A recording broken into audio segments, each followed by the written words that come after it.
YouTube. I'm gonna show you guys what's left of the what I made actually of the what's the thing, the power head filter. So basically I kind of left out mentioning about the tube. It's I kind of cut this tube out of a 2-liter bottle, and then I use some of my Gorilla Glue, clear Gorilla Glue, and I need to get some more if I'm not gonna be making more than I need to, but you know, just in case, kind of, you know, just having enough of these for my aquariums. Besides the power head, I took this apart. A film canister fits pretty good onto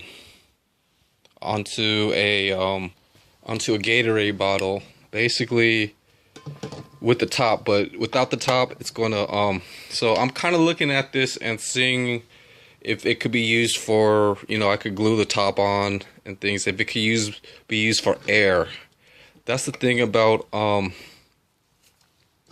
power head, is it needs electricity. You know, it's only for one aquarium. Like, this is only for one aquarium. I took it apart. This was the main filter, and it connected to this adapter piece.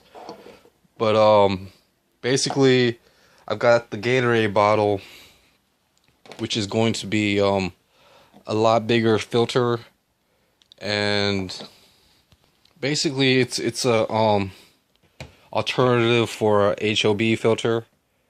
I want to try to hack HOB filters and turn them into gravel filters. And that too uses electricity. There's an electricity cord back there. So I'm just sorting out, you know, what's the best option, and you know, where to get them and things like that. Doing it yourself, it's kind of cheaper. It's basically, you know, luckily that they make plastic bottles for soft drinks and things, and you could collect these and make some aquarium filters. So this is basically the top, and I cut a hole. It's good to have a rotozip that cuts sideways, and I use a soldering iron to kind of smoothen it out. It's not perfect and everything. Maybe, you know, having a hole saw would be better. And it's always good to, you know, kind of have good tools. So I'm gonna put that up there for now. But basically this screws on top of this kind of like pump, and then if it sucks up water and then blows it out through this top nozzle. So that's pretty much, and this air line, it's like a bypass to allow air, so it's not like, you know, having a vacuum issue or a pressure issue with air trapped in. But you know, this power head might be pretty generic. It might not even need this air thing, but it just releases any extra air that might be trapped, like just in between this 1-inch piece of tube, so that, you know, water pressure and well, that's my guess. But what I'm gonna do is glue this on top of here. That's why I cut the hole, because there's a little bit of a bulge inside this thing. So I'm gonna have to glue this pretty good, you know, with some waterproof glue. And then I'm gonna have that tube that I showed you guys that I was making. This is going to fit onto the other side. So it's going to fit onto this side, so it's and I'm gonna have to glue that too. These two bottle things on top are just to keep the diameter pretty straight. I might try to make some more of these tubes. I just kind of thought of the idea, um, with sheets of the plastic and glue it and things like that. Uh, I would rather like get a heat gun and maybe heat up the plastic and really mold it better. But I don't have a heat gun. And hopefully this glue, you know, it should be. So I got one, you know, some space on a flap, and then I just kind of try to glue it together. So basically, once I could probably glue this piece tonight, to the cover, like after this video, and then it'll just be ready to be, I'll solder some holes through this, and then hopefully, have some good filter floss, and maybe make a special filter floss bag where the bottom might be sewed up. But I want a pretty decent section, and then hopefully it just basically so let's say I glued everything, and then I put it back onto the bottle.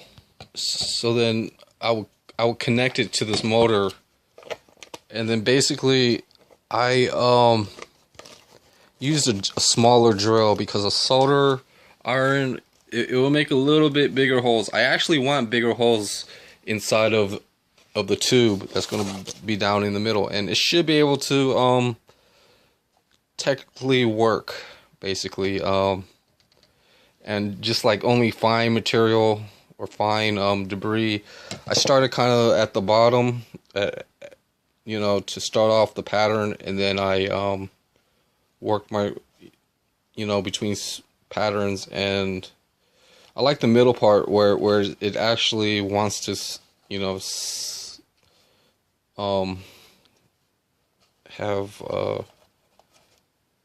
have some type of filtering action with the middle part.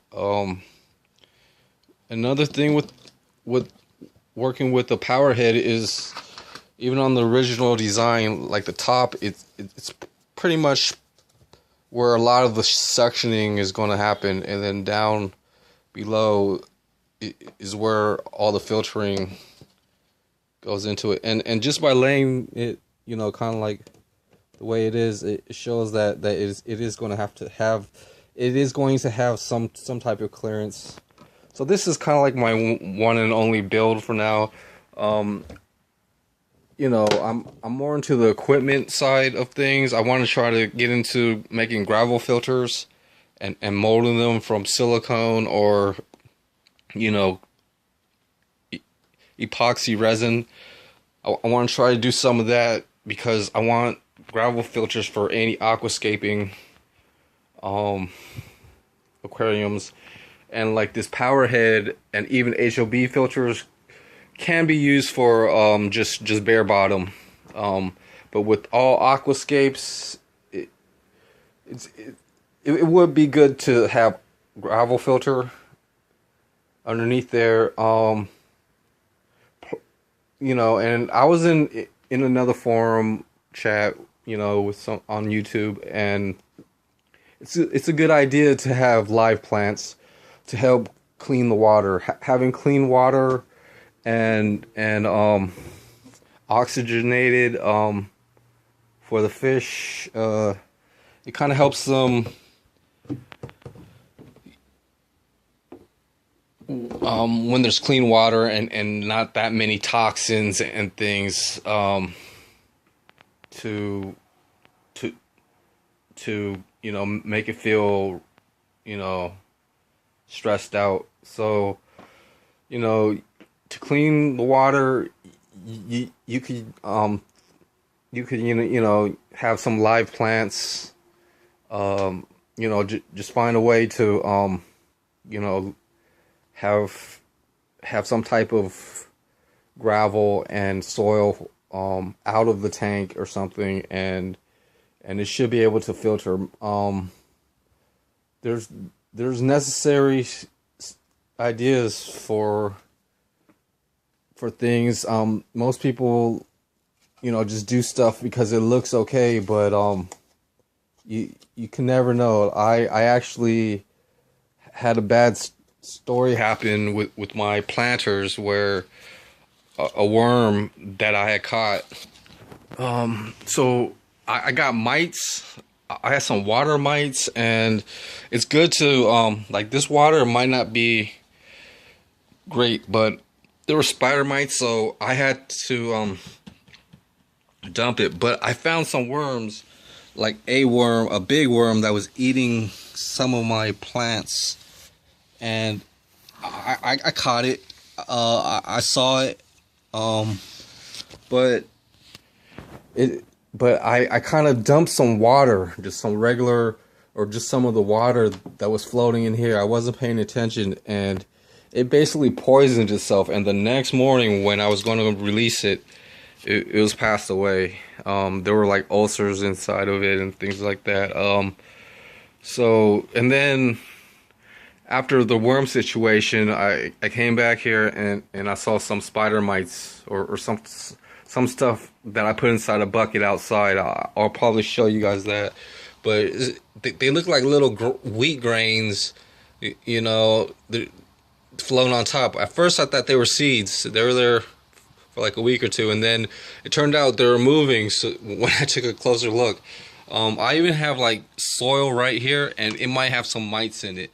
So, learning to and then I gotta repot this avocado and things, and try to keep it inside. But I mean, that's, you gotta plan stuff like that. I might need, like a water moat to keep caterpillars out from climbing onto the trees. Or ants and even worms get into the trees and eating the roots. So hopefully that's most of my problems with trying to grow these kumquats. They're little fruits that are a little sweet and sour, and they have big seeds. And I just picked up some of the fruits that were on the ground, and found some of these seeds. Even plants being in water, it's good when in like the beginning, but they usually just grow with or without. It just depends actually, how much time and watering you do.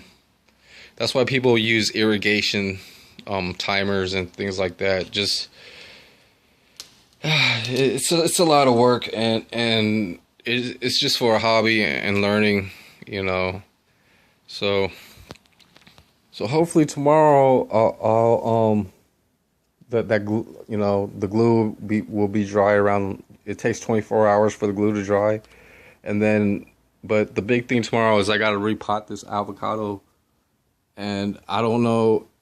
I'm not sure if it's going to be inside or outside. I might keep it inside for now, but eventually a lot of these will be outside, and I got to figure out